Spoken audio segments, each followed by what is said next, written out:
Hindenburg की report पर सियासत गरमाई। विपक्ष ने मोदी सरकार को घेरा।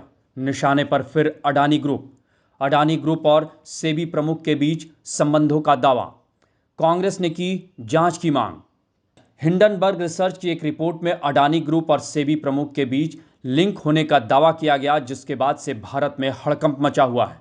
हालांकि सेबी ने हिंडनबर्ग के आरोपों को खारिज करते हुए निवेशकों से कहा गया कि वो शांति बनाए रखें और इस रिपोर्ट से न तो घबराएं और न ही भ्रमित हों। इस बीच हिंडनबर्ग रिपोर्ट पर सियासत भी गर्मा गई है। कांग्रेस ने इस आरोपों की जांच की मांग की है।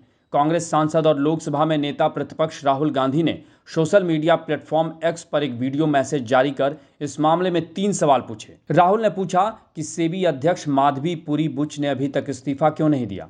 अगर निवेशक गाढ़ी कमाई खो देते हैं तो किसे जवाबदेह ठहराया जाएगा, प्रधानमंत्री मोदी, सेबी अध्यक्ष या गौतम अडानी। बेहद गंभीर आरोपों के सामने आने के बाद क्या अब सुप्रीम कोर्ट एक बार फिर इस मामले में स्वतः संज्ञान लेगा? The first, why is Chairperson Madhavi Butch not resigning? Second, God forbid something were to go wrong and investors were to lose their money. Who is responsible? Is the Prime Minister of India responsible? Is Madhavi Butch responsible? Or is Mr. Adani responsible?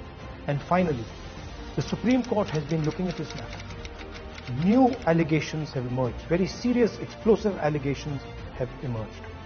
Is the Supreme Court going to look at this matter suo motu again? Slowly becoming crystal clear why Prime Minister Modi is against a joint parliamentary committee looking. यही नहीं, राहुल गांधी ने इस मामले को लेकर क्यों cricket match के umpire का जिक्र किया, इसे भी जान लेते हैं। Imagine you're watching a cricket match, international cricket match, between India and Australia. And every single person who's watching the match and those playing the match know that the umpire is compromised. What would happen to the match? What would happen to the fairness of the match? What would happen to the outcomes? How would you feel as somebody who's participating in the match?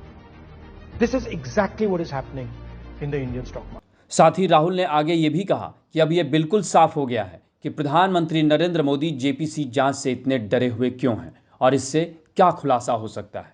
वहीं राहुल के अलावा तमाम विपक्षी नेता भी Hindenburg की report को लेकर सरकार को घेरने में लगे हैं।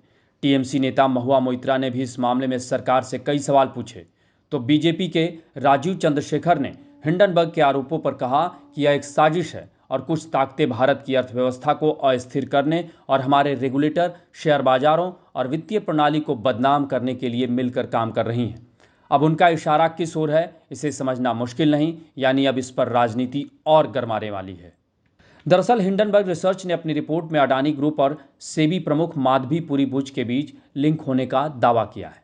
हिंडनबर्ग रिसर्च का आरोप है कि विसल ब्लोअर से मिले दस्तावेजों से पता चलता है कि जिन ऑफशोर संस्थाओं का इस्तेमाल अडानी मनी साइफनिंग स्कैंडल में हुआ, उसमें सेबी अध्यक्ष माधवी पुरी बुच की हिस्सेदारी थी। रिपोर्ट के मुताबिक माधवी पुरी बुच और उनके पति धवल बुच ने 5 जून 2015 को सिंगापुर में आईपी प्लस फंड ए के साथ अपना खाता खोला।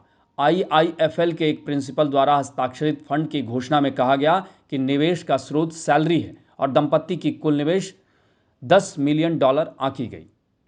इस रिपोर्ट में यह भी दावा किया गया कि ऑफशोर मॉरिशस फंड की स्थापना इंडिया इंफोलाइन के माध्यम से अडानी के एक निदेशक ने की थी और यह टैक्स हेवन मॉरिशस में रजिस्टर्ड है, यानी सेबी अध्यक्ष माधवी पुरी बुच और अडानी ग्रुप के बीच कोई संबंध है।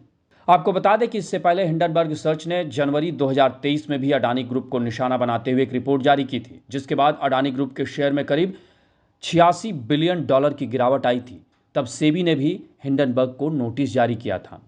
इस बीच हिंडनबर्ग की रिपोर्ट को सेबी अध्यक्ष माधवी पुरी बुच और उनके पति ने सिरे से खारिज करते हुए कहा कि उनका फाइनेंस एक खुली किताब है और फंड में निवेश उनकी कॉरपोरेट नौकरियों की कमाई, वेतन, बोनस और आईएसओपी से किया गया था और इसे लेकर उन्हें किसी भी अधिकारी के समक्ष सभी वित्तीय दस्तावेज देने में कोई हिचकिचाहट नहीं है।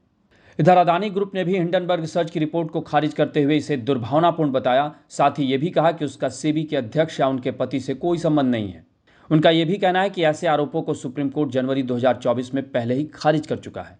बहरहाल हिंडनबर्ग की रिपोर्ट में अडानी ग्रुप और सेबी प्रमुख के संबंधों के दावे ने भारत में शेयर बाजार से लेकर सियासी गलियारे तक सरगर्मी बढ़ा दी है।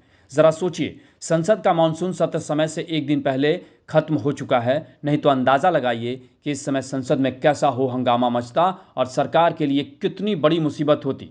हालांकि मामले ने तूल पकड़ लिया है और विपक्ष इस मुद्दे पर शांत नहीं बैठने वाला है, यानी सरकार के लिए दोहरी मुश्किल है, क्योंकि वो इसे कैसे हैंडल करती है, ये बहुत बड़ा सवाल है। आपको हमारी ये रिपोर्ट कैसी लगी, इसे कमेंट बॉक्स में ज़रूर बताएं और अन्य खबरों से अपडेट रहने के लिए बने रहें हमारे साथ और साथ ही करते रहें कमेंट। बुलंद भारत टीवी, ताकत आपकी।